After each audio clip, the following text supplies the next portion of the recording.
You are listening to Indian Murder Mystery only on Red FM Podcasts.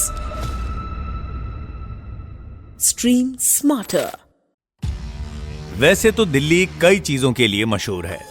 खाने पीने से लेके घूमने फिरने के लिए बहुत जगहें हैं, लेकिन एक जगह है यहां जहां कोई नहीं जाना चाहता, तिहाड़ जेल। यह केस इसी जेल से ही शुरू हुआ। साल 1998 दो पुलिस कांस्टेबल रात में तिहाड़ जेल के पास खड़े एक लाश का मुआयना कर रहे थे। लाश का सर गायब था। पुलिस ने इसके बाद कुछ छानबीन की और एक आदमी को अरेस्ट किया। आदमी का नाम था चंद्रकांत झा। पुलिस ने कोर्ट में कहा कि मरने वाला शख्स यूपी का है और चंद्रकांत ने उसे मारा है। लेकिन देखिए, अदालत यह कहती है कि मर्डर हुआ है तो मोटिव एस्टैब्लिश कीजिए। पुलिस ने लाश का डीएनए टेस्ट करवाया। लाश की आइडेंटिटी एस्टैब्लिश करने के लिए यह जरूरी था, लेकिन पुलिस का दावा गलत साबित हुआ। लाश का डीएनए उस फैमिली से मैच नहीं हुआ जो कि क्लेम कर रही थी कि यह बॉडी उनके बेटे की है। डिफेंस के वकील ने कहा कि जब लाश का ही नहीं पता कि किसकी है तो आप मारने का मोटिव कैसे साबित करेंगे। चंद्रकांत झा को बरी कर दिया गया। पुलिस को इंस्ट्रक्ट किया गया कि बिना प्रॉपर एविडेंस किसी पे मर्डर चार्ज लगाना सही नहीं है। चंद्रकांत झा बिहार से आया एक आदमी था जो दिल्ली के छोटे मार्केट्स में पटरी लगा के सामान बेचता था। उसे छोड़ दिया गया। कुछ साल बीते। 27 जून 2003 तिहाड़ जेल के पास से फिर एक बॉडी मिली। उसका भी सर गायब था। पुलिस इन्वेस्टिगेशन करती है, लेकिन फिर फेलियर। उसी साल 2003 में ही कुछ महीनों बाद तीसरी सरकटी लाश मिली। यह लाश तिहाड़ के आसपास नहीं, बल्कि तिहाड़ जेल के गेट नंबर 1 के सामने रखी हुई थी। फिर वही इन्वेस्टिगेशंस और फिर वही डेड एंड। 2 नवंबर 2005 चौथी लाश मिली। एक बार फिर से सर गायब। यह लाश तिहाड़ से दूर मंगोलपुरी के पास मिली। फिर अगले साल 2006 अक्टूबर में 5वीं लाश मिलती है। यह लाश तिहाड़ जेल के गेट नंबर 3 के सामने रखी हुई थी। इसका भी सर गायब था। लेकिन केस में ट्विस्ट वहां पे आया जब इस 5वीं लाश के साथ एक लेटर मिला।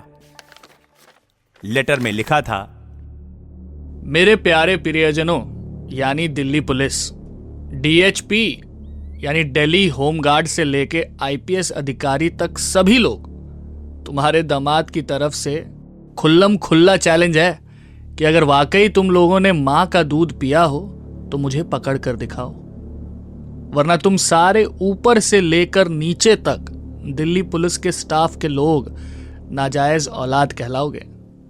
मैं 2003 में जेल से बाहर आ गया हूं। पुलिस जुट जाती है लिस्ट निकालने में। 2003 में रिलीज किए गए लोगों को क्लोजली मॉनिटर किया जाता है, मगर इन सब इन्वेस्टिगेशन से कोई रिजल्ट नहीं निकलता। उससे पहले एक और लाश मिली तिहाड़ जेल के गेट नंबर 1 के सामने।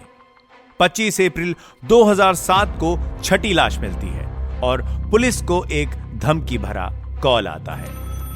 कुछ दिन गुजर जाते हैं और मुजरिम 18 मई को 7वीं भेजता है। लाश एक बार फिर जेल के गेट नंबर 3 के पास मिलती है।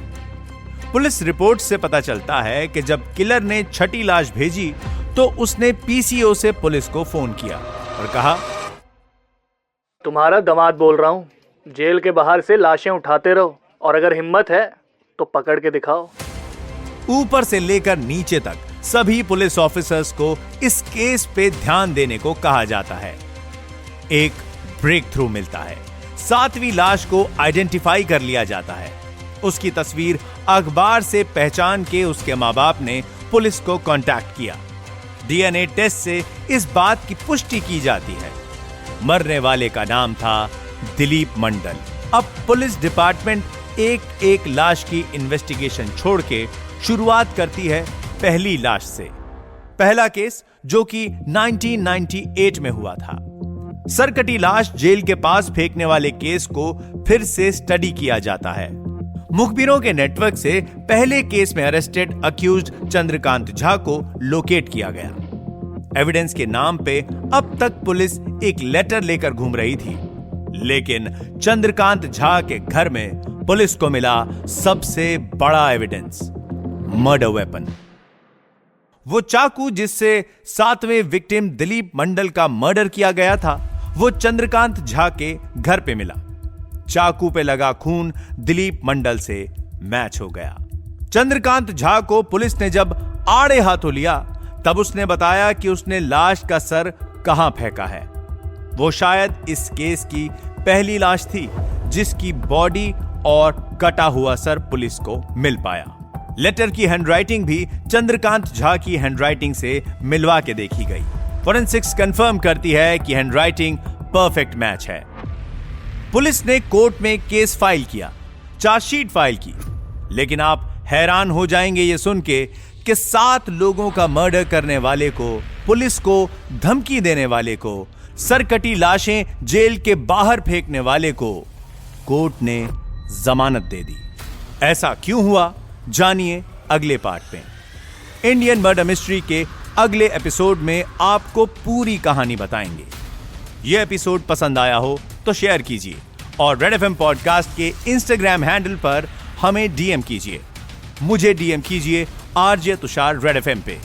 मिलते हैं अगले एपिसोड में आगे की कहानी के साथ। You were listening to Red Podcast Indian Murder Mystery. Written by Dhruv Law. Audio designed by Ayush Mehra. Creative Director Dhruv Law. Send your feedback and suggestions right to us at podcast@redfm.in.